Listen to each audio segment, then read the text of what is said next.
Welcome back. Here we are again, and today we're going to make a really special treat. So what are you going to make? Oh, I'm going to make my famous Ding-a-Lings. Ding-a-Lings. Oh, I know the Ding-a-Lings song. Oh, yeah. You know that? Ready? My ding-a-ling, my ding-a-ling. I want you to play with my ding-a-ling. Okay, okay. You can't have it. Play with my ding-a-ling. You can't have it. How about, go. wait, I have a better one. I got a skeeter on my Peter, knock it off.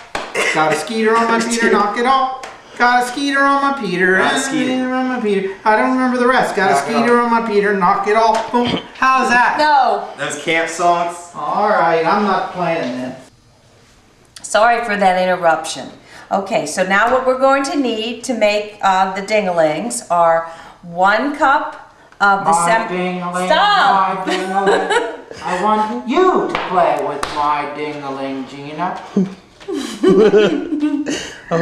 1 cup of semi-sweet chocolate chips, 1 cup of butterscotch chips, a can of these chow mein noodles, 1 cup of peanuts, and 1 cup of cashews. That's it.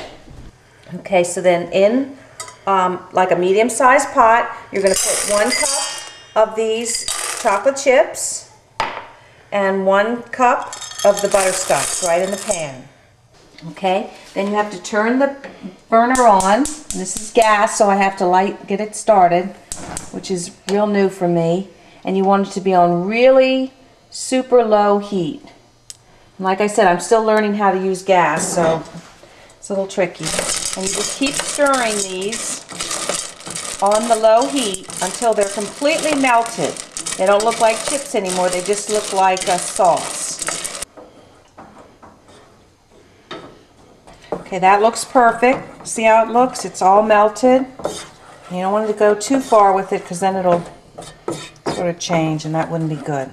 That's the way you want it to look, just like that. Okay, now we're going to turn off the burner and we're going to take it off the stove and move it over here. Okay, so in total you're going to have 1 cup of the cashews and the peanuts. I said it wrong before. Together. You just dump that in and you just mix it all in to the melted chocolate and butterscotch. It all gets covered.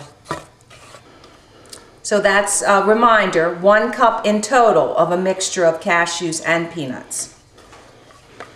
Okay, and then we're going to dump these Chinese noodles in, the whole can.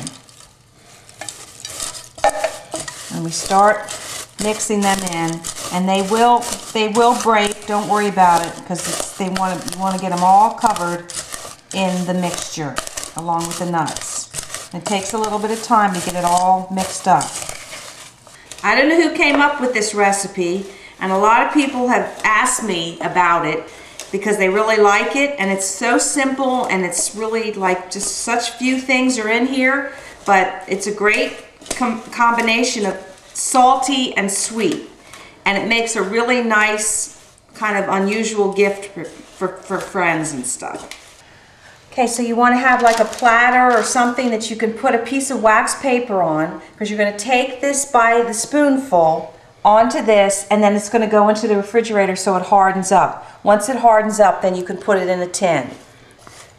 So you just put your spoon in there and just take up a big spoonful of it. There's no way to do it that makes it look a certain way. You just let it do whatever it wants to do, and then you kind of make it into little bundles.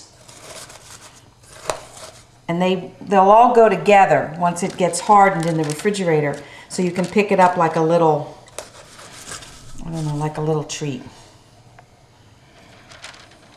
This is usually Sean's job, because he's better at this than I am. Okay, it looks messy, I know, but it'll all come together when it gets into the refrigerator. So you just put this whole platter in there for like 15 minutes, and you can tell when you sort of look at it, it'll change and it'll be more solid, and they pick up, you'll see. So we put them in the refrigerator.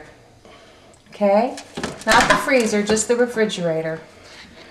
You can only do as much as you have room for. One way you can tell when they're ready to come out of the refrigerator is then they don't look shiny anymore. once they're not shiny, see how they're still shiny? They're not ready.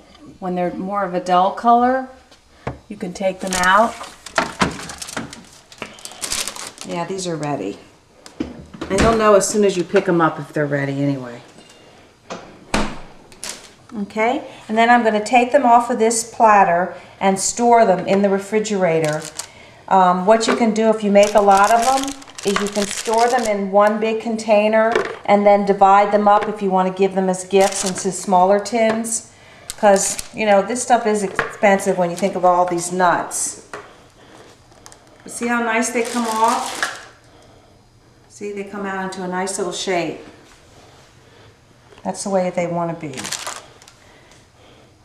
You don't want them too big either. So that was how you make Ding-a-Lings. I really hope you guys give them a try, and I love reading your comments, so let me know if you do make them or show us videos of you making them and see how they came out. I hope you like them as much as we do. Merry Christmas!